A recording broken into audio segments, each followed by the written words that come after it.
Hey guys, it's Matt Fields and Tighe Dickinson. We're going to walk you guys through our Baseball Anywhere series on the pitching side. We get asked questions all the time about how do I get better on my own, what do I do, where do I go, and we thought we'd take this time to explain a couple drills you guys can do to get better on your own time. We're so limited in the training time we get with you guys, both with us and your own coaches, and we know there's a ton of extra time you guys are willing to put in to get better get better at your own craft. So here are some quick ideas you guys can do to run through on your own. Okay, we're going to start first with our arm care warm-up series. This can be done like you just with items you have at home. You could have 2 bottles of water. You could have 6 baseballs and put 3 in each hand. You could have a couple of big cans of soup. If you didn't have any of that, you could just use your glove with a baseball inside of it. But just something that will give you a little bit of weight. So we're going to demonstrate a few different things you can do to warm up your arm prior to throwing and do some arm conditioning as well. I'll start with the baseball. So Matt's going to start with the baseballs here, and we're going to do 3 different drills. We're going to start first with tees. All right, tees, he's going to take his hands from his hip pockets, and he's going to bring them up to shoulder height, and then as he comes down, he's going to come down on a count of 3. All right, so he's going to do the up, 1, 2, 3 as he gets to the bottom. All right, then we're going to switch over to the Ys. He's going to start here, same thing on his hip pockets. And he's going to go from his hip pockets and he's going to go thumb up to shoulder height at a 45-degree angle. Obviously, it's not straight out and he's not straight in front of himself. He's at a 45-degree angle between those 2 spots. Same thing, he's going to come up to shoulder height, then he's going to come down on a 3 count. Up, 1, 2, 3.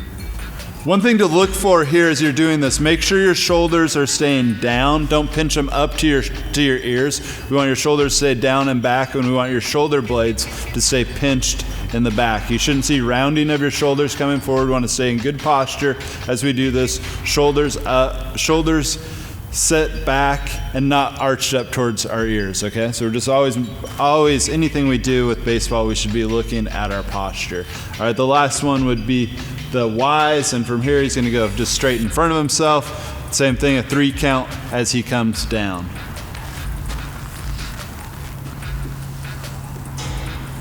All right, so other options would be like to use, if you had 2 water bottles, you could have them full, you could have them half full, just depending on what your strength is. If you're a younger player, you'd probably want to use a smaller water bottle. If you are an 18-year-old player, you might want to have a full bottle of water and 2 of them. If you have like 1 or 2 pound dumbbell, it's fine. I would say never use over 5 pounds for any of this. And 5 pounds would be more for our mature guys, younger youth players, 10s, 11s, 12s. You know, a can of soup's going to be plenty. A couple of baseballs, a small bottle of water. That'll be plenty of weight and resistance. If it gets too easy, then obviously we just add some weight on. But we never want this to be a struggle as we're working at it. The other option would just be to put a couple baseballs in your glove, and if you didn't have 2 gloves, you could just do all these exercises using your glove. Down, 3, and I go out to my Ys and to my Is. All right, so those are T-Ys and Is. There's 3 different options that you can do.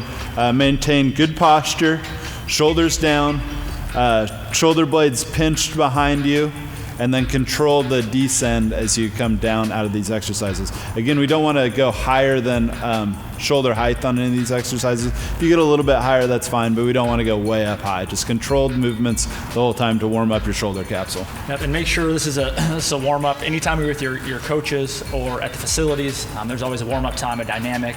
There's a stretch period, so make sure your arms totally ready to go before you start moving anything in a throwing motion to reduce the risk of injury. Next, we can move on to just our arm circles. Again, we can do these arm circles without baseballs. Usually we'll do these in our dynamic warm-up every day when we're working at the facility. Ideally, we do about 10 at each spot. Sometimes like you get a little bit stronger or better, you can do more, but we just start with mini circles going forward. I'm gonna do the same thing. Good posture, my shoulders are down, they're not pinched up into my ears.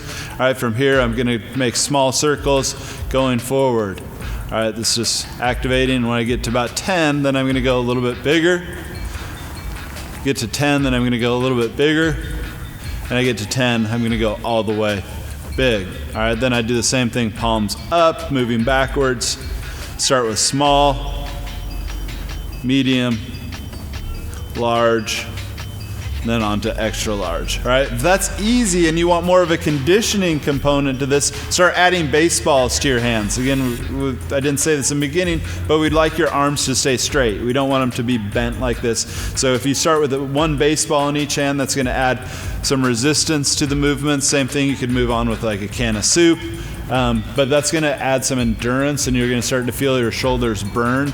So you get a little more strength component instead of just the warm-up component. I think anytime we go through warm-ups or strengthening exercises like this, have a plan in place of what you're going to do each day.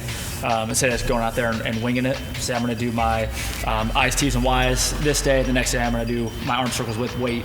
Just have some sort of a plan as you go into your throw routine. And the arm circles with weights, when you're working on the strength component, you can add that to the end of your workout as well after you throw.